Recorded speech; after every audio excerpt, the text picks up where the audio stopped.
Mga kababayan, kamusta pong muli? Ang inyong lingkod, si Katambay Manong po, dito po sa Tambayan mga kabayan, ay muli pong nagbabalik at tayo po ay magsama-sama magkomentuhan. At sana po ay nasa maayos po kayong kalagayan. Mag-umpisa na po tayo.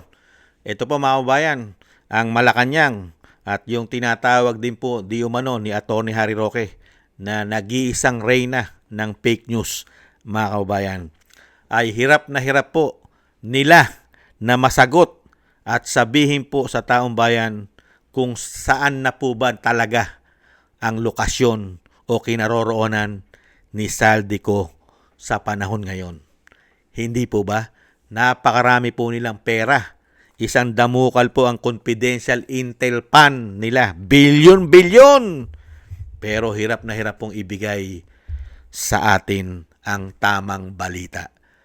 Karamihan pa, fake news. Di umano. Pakinggan po natin itong balita, mga kababayan, at panoorin.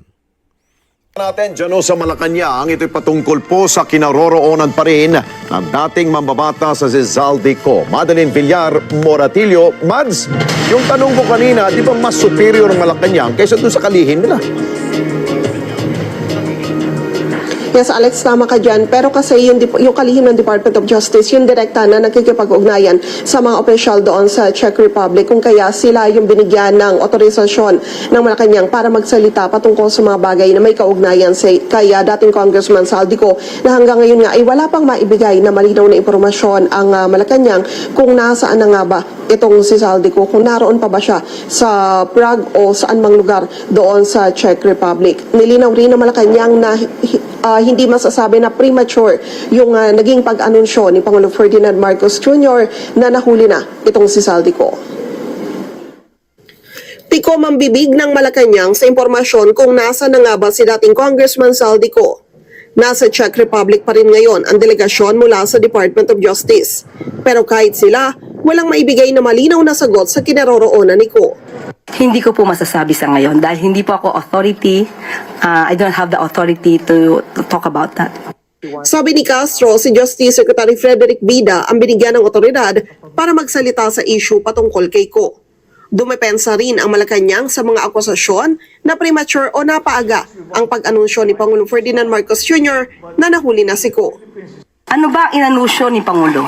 Hindi po ba ang inanunsyo ng Pangulo unang-una ay nahuli si Saldico? Totoo naman. Ayan, totoo naman talaga nahuli. Kaya lang pag sinabing fake news, magagalit. Hindi fake news, mga kabayan. Iba daw po yung nahuli sa naaresto. Ginagawa pong tangat bobo ang mga Pilipino. Yan po mga kabayan, hanggang ngayon, nahando na po sa Czech Republic, pero wala pa po sila anunsyo kung nasaan na po si Saldico. At ito naman po, ang sagot naman po ng isa pong Czech Republic Authority.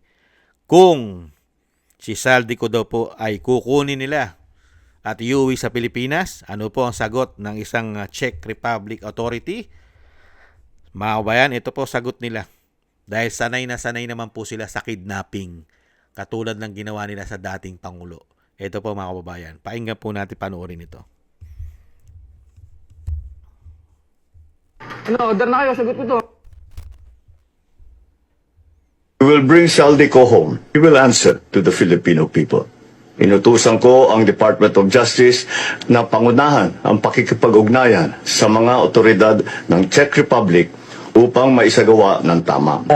Justice Secretary, the head of the Justice Department from the Philippines will be coming. He came here and then for him to be able to escort him back to the Philippines. It would be like kidnapping. No way. That's not going to happen. We will bring Saldico home. We will answer to the Filipino people. Inutusan ko ang Department of Justice na pangunahan ang pakikipag-ugnayan sa mga otoridad ng Czech Republic upang maisagawa ng tama.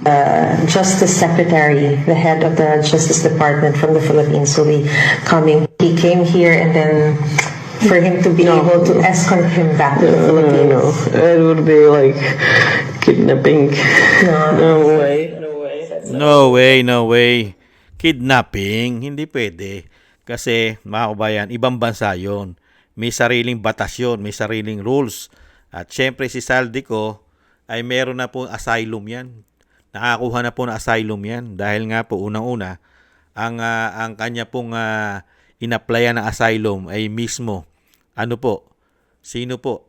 Ang kalaban niya gobyerno mismo yung nagsasalita na nagpadala na siya doon. Pinadala niya na ang kanyang DOJ. Ang kanyang DOJ secretary ay nasa Czech Republic na. Nandun na po para daw po asikasuhin ang pag-uwi ni Saldico. Pero ayon naman po sa Czech Republic, kung nahandun man si Saldico na hindi naman nila masabi dahil sa palagay natin wala na naman si Saldico sa Czech Republic. Kaya nga hindi nila masabi kung nasaan anong lokasyon dahil wala na naman yata sa Czech Republic. Dahil doon po na-question lang siya na immigration. Kinwestiyon lang siya na immigration. O di na hold.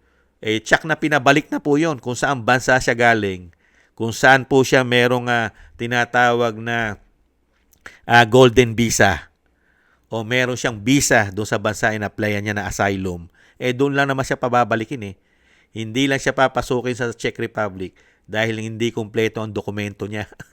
Kaya siya pababalikin at hindi po siya maikukulong dahil wala naman po siyang kasong kriminal. Hindi po ba? Dahil kung yung sinasabing kaso sa Pilipinas ay hindi pa umuusad ang kaso sa Pilipinas. Wala pa pong kaso si Saldico sa Pilipinas. Hindi pa po naghihiring at hindi pa po siya convicted. Hindi po ba? At yan po si Saldico, kung yan po ay maikipaglaban po at ilalaban niya na hindi siya ang ulo at siya ay hindi ang ugat at sinasabing malalaking isda, hindi siya ang pinuno ng korupsyon sa bansa, kung ipaglalaban niya lang, talaga pong manindigan lang siya, ituturo niya talaga kung sino po ang ulo at ugat ng korupsyon. Kaya hindi po nila magugustuhan umuwi yan. Dahil sila mismo ang nagtuturo na si Saldico ang utak at ugat ng korupsyon.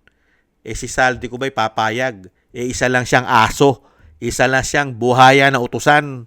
Hindi po ba?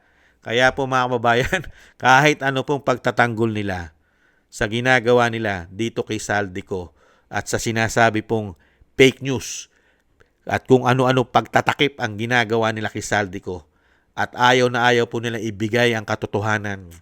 Hirap na hirap po ibigay ang katotohanan, lalong-lalo na yung lokasyon. Lokasyon na nga lang yung eksakto kung nasaan si Saldico ay hindi pa nila maibigay ilang linggo na. Ilang linggo na, hindi pa rin nila maibigay sa taong bayan ang totoong lokasyon kung nasaan na ngayon si Saldico. Hindi po ba? Dahil nga po, meron silang pinagtatakpan, di umano. Hindi po ba? At syempre, dito po kasi, isa rin po kasi itong pang-delay tactics. Dinidelayed nila ng dinidelayed ang issue ng korupsyon. Dahil nga po, pinababagsak pa nila si Inday Sara. Hindi po ba? Kaya nga po, nakita niyo po, pilit nilang dinadala ang mga issue para mailayo ang issue nila sa korupsyon. At pilit nilang dinadala dito kay Saldico para po ang kanilang mga ulo, ang kanilang mga buntot, ay ma-save dito po sa massive at sindikatong korupsyon. At yung sinasabing hindi raw po fake news, mga kababayan, huwag niyong gawing tanga at bobo ang mga Pilipino. Nakakahiya kayo. Pinagnanakawan nyo na nga ang mga Pilipino, di umano. Ginagawa nyo pang tanga at bobo. Isang damukal na nga ninanakaw nyo sa pera ng taong bayan. Ginagawa nyo pa kaming tanga at bobo. Ang kakapal naman ng mga pagmumukha ninyo. Ano ba pinakaiba? May pinakaiba ba? Yung naaresto sa hinuli. Yan ang ginagamit nating termino. Nahuli na. Ano ibig sabihin? Naaresto na. Di po ba? Tumanda na. Tumanda na nga si Kamanong Tumanda na po ako. Yan lagi ang termino. Nahuli na. Naaresto na. Nahuli na. Katarantaduhan. Mga kabayan, ginagawa po tayo dahil nga po ang ginagawa po kasi nilang batas ngayon, batas maleta, di umano. Ang umiiral yatang batas sa atin ngayon, batas maleta. Hindi kaya, sanay na sanay po mag-bend the law at break the law dahil po sa batas. Bakit kaya hindi magpasa ng batas ang Kongreso ngayon at ang Senate? Yung gawin po nila maleta bill.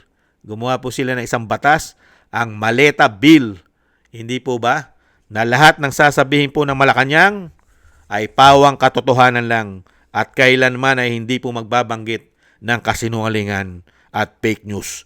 Yan po ang Maleta Bill. Hindi kaya pwede yan, mga kababayan? Dahil sanay naman po silang mambudol at magsinungaling.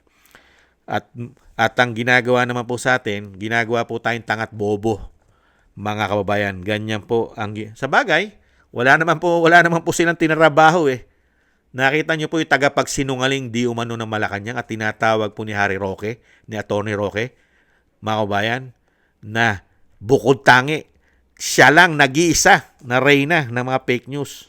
Ayon po kay Atty. Roque. Wala naman pong ginawang trabaho yan Pag po ang issue ay Duterte, lalo-lalo si Vice President, hindi mo na kailangan tanungin, dire-diretso na magsasalita. Pero pagka issue po nakapalpakan at pagiging fake news, hindi magsasalita. Wala siyang karapatan magsalita. Unbelievable. Hindi pa kayo pagtatamaan ng kulog at kidlat. Di umano. Puro kayo pahirap sa bayan. Maraming salamat po mga kabayan sa nagustuhan po natin Tambayang Makabayan sa YouTube at TikTok. At ganun din po sa ating mga subscribers at sa patuloy po nagsusubscribe. At sa mga nagko-comment, like, share, and subscribe. Mabuhay po kayo. Shoutout po sa inyo lahat. At shoutout din po sa mga nagbibigay po ng tulong at biyaya. Shoutout po kay Eric Hersho ng Canada, Tatay Nick ng Canada, Mila Yi, Annie Jo, Jem Aris sa United Arab Emirates, Kingston ng Hong Kong, Jake Yahut ng California, USA, Gina Ray ng Berlin, Germany, Julieta Celona ng Sydney, Australia, Baby Roman, Ate Isa ng Cagayan, ako si Phil Am, Gay at Shena, Balance Vision TV, Rolando Guerrero at Jesus Valdepena. Shoutout po sa inyo lahat at ingat-ingat po kayo sa inyo pumapagawa at God bless po sa inyo lahat. Taste po muna tayo mga kabayan at magdasal. Bye-bye!